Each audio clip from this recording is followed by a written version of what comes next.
What's up, everybody? I just want to first start off with this is going to be a video that is raw, nothing scripted out. It has been prayed on, it has been thought out, but nothing scripted, straight from the heart, straight transparency, and just I've struggled with where to go and how to come out and lead. And during the times that we're in right now. And so I just felt propelled to finally kind of speak up and say some things, but just from a perspective of my journey. You'll see some moments of just stopping and thinking for a minute. I may get caught up on my words. Again, this is not a professional type of deal. This is not a copycat situation.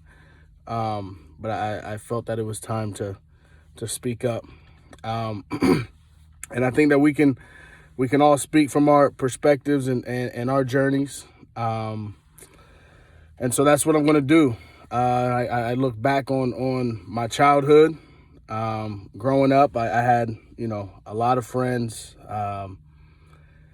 through sports and through church, from different walks of life,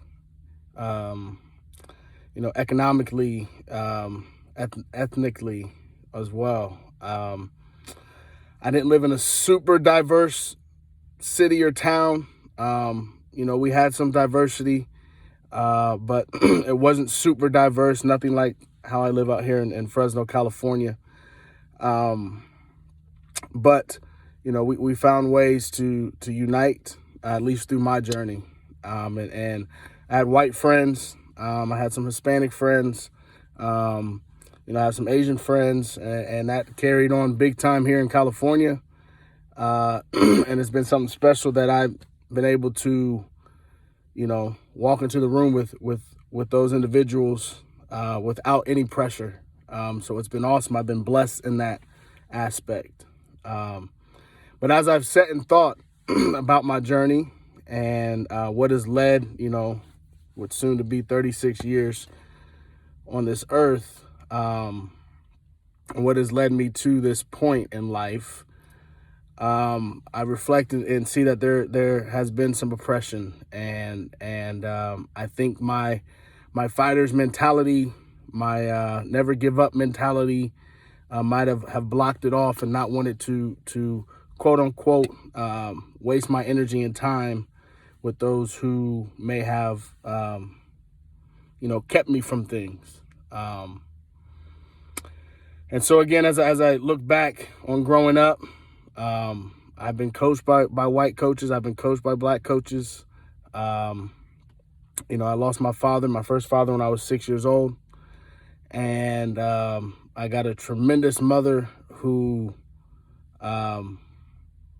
would do everything for us in a state of providing, and in a state of making sure that we saw things through the love of Christ, and executed our walk like that, from a standpoint of loving everyone and loving first, and sometimes trusting first, even though it may not be the quote unquote smartest idea, but to trust and give people a chance. And so, growing up, I was taught that, and our house was always open to everybody. My family is diverse. I have white family members. I have black family members, and it's been something that I've seen work. It's been something that I've appreciated. My kids are mixed. I have an outstanding wife who doesn't see color, but understands and fights to understand what is going on, and especially in today's time, and the journeys that I may be going through personally with being a black male. But as I've gone through this journey, I lost a father at 6 years old, as I stated earlier, and my mother made sure that we didn't miss a beat, and that we were going to defeat any type of stereotypes, that we were going to defeat any type of statistics that were out there. And through that, it allowed me to, keep an open mind. But one thing we were always taught was to make sure that we were educated, to make sure that we we put ourselves in position to be looked at in a bright light, the brightest light possible.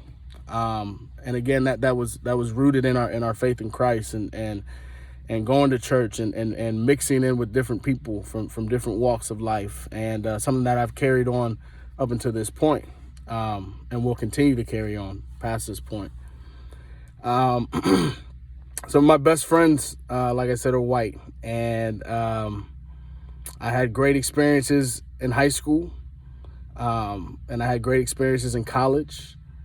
But I also, as I sit and think, there were also some times, again, of oppression and moments where, I maybe not have gotten what I might have deserved. There's been times where it's gone both ways for me. I've been looked at in a certain light, regardless of what I've done or who I am, and not have gotten what I felt I deserved. And I've also been looked at in a light that maybe down the road disappointed people because of being a black male and the stereotype of athleticism, and I didn't have some of the attributes that some of my best friends had, and didn't run as fast or jump as high or do some of those things that fall into those stereotypes as well. But again, I guess myself, I oppressed those things as well, and just did not let that take control of my life. Moving on through my journey, I've walked into homes of white people. I've walked into homes of black people. I've walked into homes of Hispanic and Asian, and have been accepted. I've also walked into situations where I may have thought to act a certain way, where I may have thought to dress a certain way, to fight and not be looked in a certain light. And that is oppression. That is living it in a non-aggressive way. If it's something on the back of your mind when it comes to how you should dress, and how you should go about, you could do it this way in this group and do it that way in another group, and fighting back and forth in the seesaw battle of portraying a certain image, instead of living out your greatest attributes. There were times that I did that. There were times where I've been told I sound like I'm white on the phone, and then there's a surprise and it's me. I show up and I'm not white, and had been looked at and had to re-earn some respect. But in all that, I've had some great people in my life that took me in, especially male figures that took me in as their own, to help support this journey of just a young boy without a father. And then my mom remarried, and I saw a gentle soul in my father, and he was one that also walked in that light of love, and our family walked in that light of love, and it's something that I have my kids do daily, and my wife and I walk in that light of love. But I would be foolish to say that there hasn't been times where I have felt oppressed and felt that I can't get that. And that's kind of why I'm speaking today, because I wanted to make sure that I was true and transparent.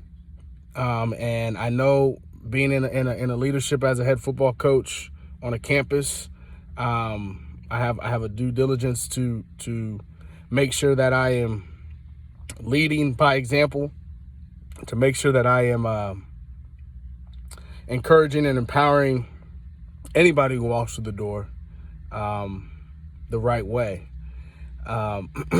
Moving on in my journey, my second father passed away, again, continue to fight against the stereotypes and to fight against the statistics of a black male without a father for the majority of his life. And I can't say that I did that alone. I have an outstanding sister, an outstanding brother who, we unite as well and take the words of our mother very seriously and heed to those and try to live out those things that she established in us and the things that, our fathers also established in us. But in my adult life, it hadn't stopped. And if I rewind real quick and I go, again, this may be everywhere, but this is just me being uncut, raw, and just kind of speaking. Going through college, there were times where I was pulled over. And I won't get long-winded on those situations, but I wasn't represented or I wasn't treated correctly. But I never feared for my life. And so I say that because I think it's important that we speak from our experiences. And so my heart hurts for those who have had to fear for their life. My heart hurts for those who have had their lives ended due to, some of the things that are happening and especially with law enforcement right now and in years past. I can't speak on those in regards to what I did or what I didn't do because I wasn't faced with those challenges. I was talked to rudely. I was looked at in a way that, nobody should be looked at. I've been escorted out of a town that I was lost in with directions on my phone, with the actual person on my phone telling me where to go. That was not accepted by that certain police officer and the two police officers that escorted me out of that town for a couple miles. But I still, again, these are just examples of me, but I still did not let that drive me. I'm not one that runs around with a chip on his shoulder, but I want to make sure that I understand and listen and hear for some of those who do have that, and rightfully so, because everybody's journey is different. I made sure that I would take heed to that and just be aware and be more conscious of the situation. And then I had, again, great people in my life that would go and go to bat for me. People who may have been able to walk into different rooms because of their skin color, but they would go to bat for me. And even up until this date, a couple months ago, or about a month ago, was pulled over, and it was for a registration deal, and just the way that I was talked to and looked at and just treated was not right for anybody.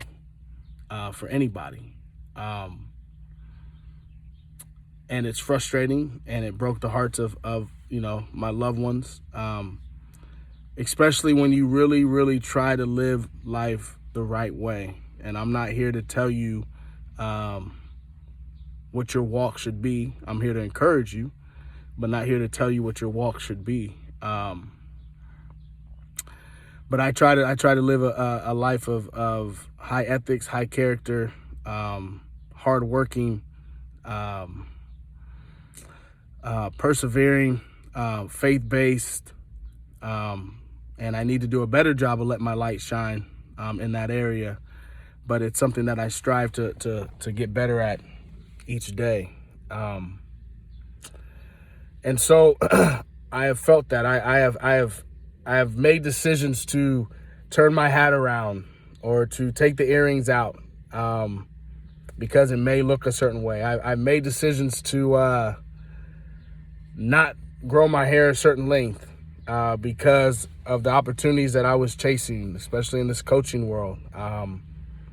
Because I was afraid that I may not even get a look. I always wanted to make sure that I had an opportunity just to walk into the room and then win people over with my personality and with my work ethic and with my genuineness and with my love for people. And so at times I would do whatever it took to do that. Sometimes I would dress the part. Sometimes I would speak the part. And not in a sense of being fake, but just in a sense that I didn't want to give anybody an opportunity to push me out of the light that I know that I live in. And I couldn't have done that without the foundation from my mother and family and friends and my pastors and mentors and my siblings. But I've seen this thing work. Like I stated, I have mixed children. My wife is white. Their grandparents are white. Their aunties and uncles are white. On my wife's side, and they've been embraced. I've been embraced and loved on, and treated with dignity and respect. And I've also been allowed to grow those relationships, even in times of possible, uncertainty of what it may or may not look like.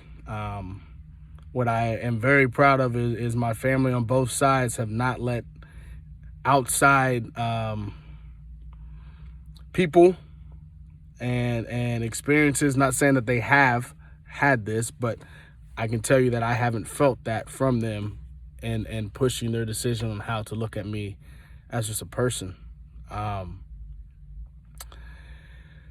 And so it's helped me tremendously to be able to walk this thing. And again, I'm just giving a glimpse of my experience and why I am who I am in this moment of speaking up. And I am the first black head football coach at Hoover High School. And as I look back on it, I had to have somebody kind of tell me that. And it was a moment that person was proud. And that wasn't my reason for going after this job, to be the first black, head football coach at Hoover. That's not what drives me. I'm not here to make a statement as the first black head football coach at Hoover. But I do think that it is something that is okay to be proud of. And I think it's something that comes with responsibility. Just like anything, if you were the first female to lead something that only males have done, you were opening a door and leading in a way that people are watching and people are going to want to follow. And so I take this job very seriously and try to operate in just love and servant leadership as much as possible. But moving into where we are today, it's sad. It really is sad. And it didn't hit me like this until I really had people outside of my family and people even inside of my family reaching out and asking, "Are you okay?" Asking, "What can I do?" Apologizing even for things that they may not have even done. And to me, it's sad because where I do respect that, where I do love the fact that people will reach out and check in and make sure that I'm okay, it's sad that in 2020 we have to still do that. And you may or may not agree with that, but the fact that we still have to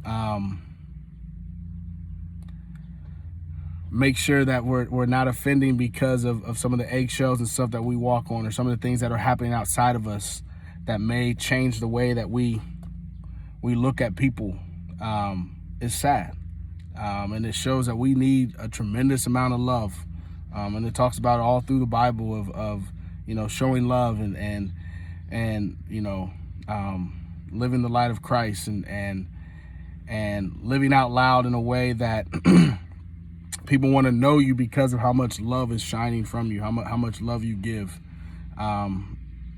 We believe in unconditional love, and so we believe in forgiving.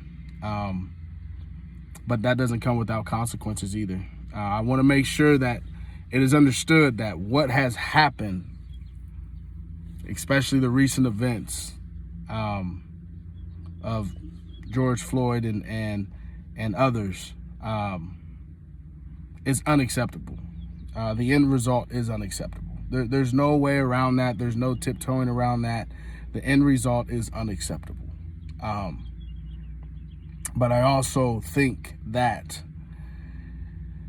and I heard this during a great peaceful protest that happened here in Fresno, about putting equity, in ourselves, putting equity and educating ourselves. And again, going back to sitting at the big table. And when I say big table, I don't mean the white table.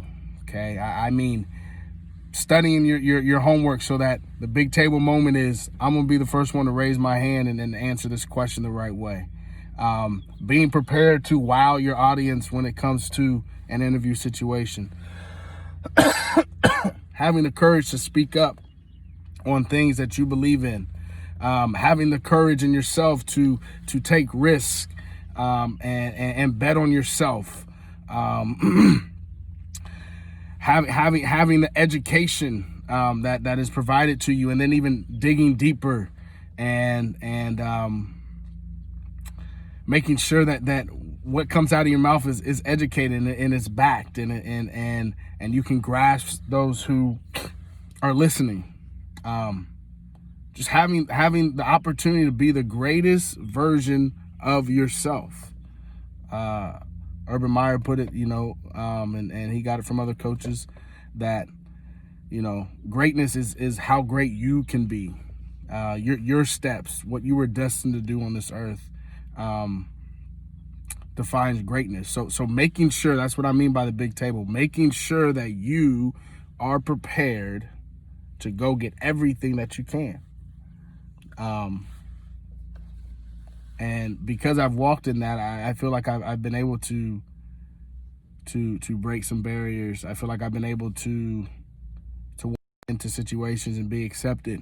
And to be honest with you, if people stuck on my skin color, then they were deemed foolish, because they weren't getting to know me. But I know that's not everybody's walk. And I know that's not everybody's struggle. I know that's not everybody's moments when they walk outside their door. And so I'm not here to, again, push or try to convince a certain thing. That's honestly between you and God. We're not here to be judgmental. But I do think that I have a due diligence to make sure that I speak up from a leadership position. And so in that, I'm very grateful for those who have come in and out of my life. I'm very grateful for those who have backed me on tough situations. And I'm grateful to not live in fear, because I believe in Christ, and I believe that God's going to take care of those things that I can't. And so I'm very grateful for that. I think that it's important that we find unity, and we're seeing that. We are seeing that. Me and my coaching staff talked about it yesterday. Finding unity in a tough situation. I think that the sports world is a beautiful thing, and somebody particularly talked about, the huddle in football and how all kinds of different walks come together for one cause. And that's the beautiful thing. And I am excited for the unity that I am seeing. But I'm not going to sit here and say that things don't need to be fixed. I'm not going to sit here and say that I don't think about my sons and my daughter and my wife, who is white, but sometimes gets looked at a certain way because of the dynamics of our family. And so I really just want to encourage love. and that's the stance I'm going to take. I want to encourage those who have power to make those decisions, and those who don't, to pray for those who do have the power to make those decisions. I want to encourage faith that even though it may not seem that God's hand is on it, that His hand is on it, and that He's going to show His glory in this. And I want to make sure that my players and my parents and the families that come in and out of our program know that I'm going to treat everybody equally. I believe in coaching the greatness out of kids. Sometimes they can't see it. Sometimes adults can't see it. Sometimes family members hinder each other from seeing it. So I'm going to coach the greatness out of our kids. I'm going to coach the greatness out of our coaches. And I'm going to rely on others to also keep me sharp and coach the greatness out of me, because we all have it in us. If you're looking for a black male to come on this thing and start yelling and fussing and cussing and being angry, you're not going to see that out of me. I have those discussions with my close-knit circle. I have those discussions with my family, because I think with that, we know the frustrations that we have as people, as black people, as white people, as Hispanics, as Asians, and the list goes on. We know those frustrations that we have. And so I think that we need to do our best to channel our energy for change.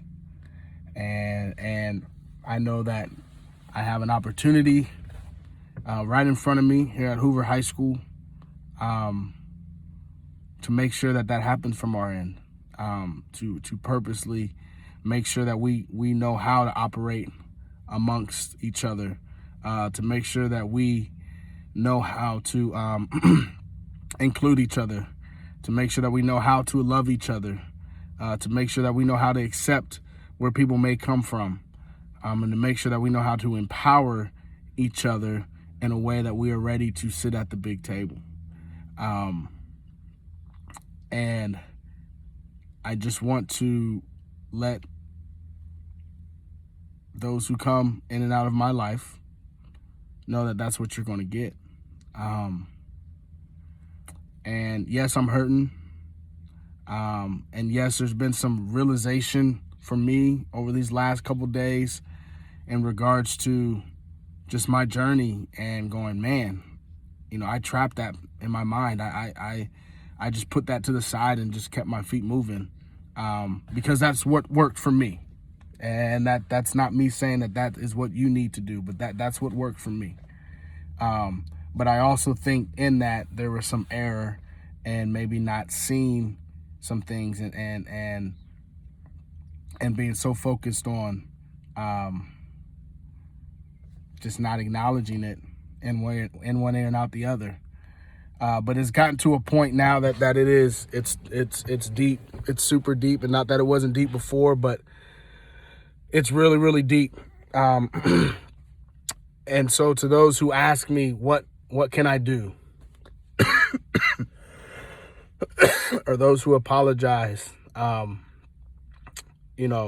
things that they didn't even do to me. I want to say, continue to be the loving person you are. Continue to accept my family and myself and what we value. Continue to stand up for what is right. And I do believe that all lives matter. But I also believe in what people are saying, that all lives can't matter if black lives don't. And right now, that is at the tipping point of where we're at with things. right now that is the focal point, and that's okay. That's okay to have this umbrella of all lives, but then to really channel your energy to a certain situation that needs more focus, that needs more concentration, that needs some true movement, that needs some true change, so that we all can stop living in fear, and we all can and we can all see the greatness that was instilled in us, and then we can all encourage each other and help each other bring that out in the most empowering way. So I apologize if this isn't something that you go, okay, here's another stance or persuasion, because that's not what I'm on this earth to do. I'm on this earth to love. I'm on this earth to serve others. I'm on this earth to make sure that I am leading by example. And I choose to do that through Christ. I choose to do that through the Bible, even though I need to get a lot better at reading it, if I'm being honest. But the values that I have in my life are through that. And when you do tap in to the Word, you will see that it doesn't talk about the color of your skin, and that if you can't have this value, if you can't. And so that's what I choose to operate in. So in closing, I know I've kind of been repetitive on some things, but make sure that we are finding a way to unite. And know that your perspective and your frustrations and all of that, I'm not here to judge that. I'm here to listen. And if felt led to speak on it, then I will speak on it, and hopefully it's words of encouragement and not something that will be taken the wrong way. I'm here to uplift others and to stay humble and to lead in a way that is built on the foundation of unconditional love and meeting people where they're at and helping them get to where they want to go. And I mean that wholeheartedly, and if I haven't shown that, I will continue to fight to show that every day. But I just wanted to take a moment to kind of share my perspective. I felt the due diligence that needed to be done. We are working in our football program as we speak to talk about tough topics, to build each other up, and to show a united front, and to be understanding.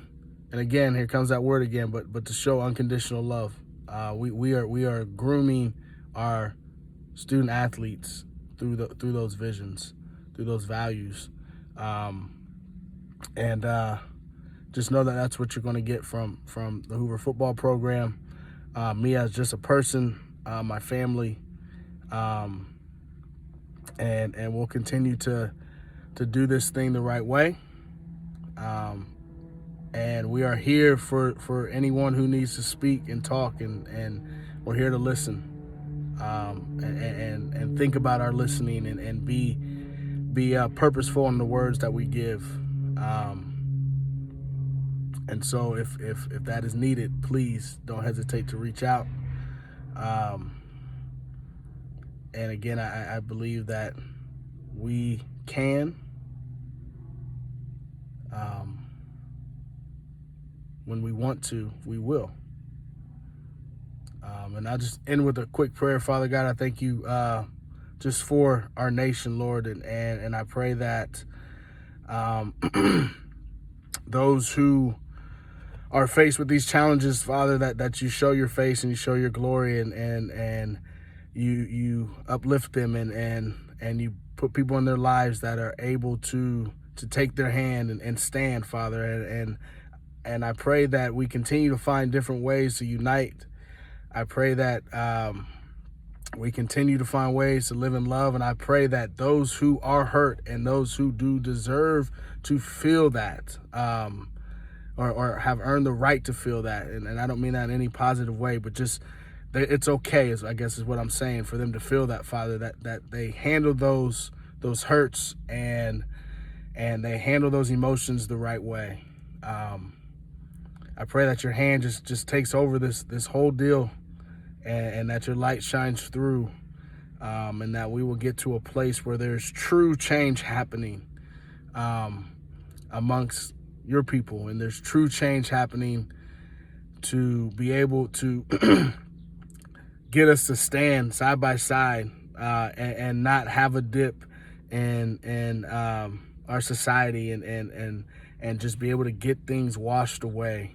I pray for those who come in and out of my life personally, and in and out of the life of our program, and continue to lead our steps, continue to lead our words, and push us through this situation, Father. In your blessed name we pray. Amen. Much love to you guys.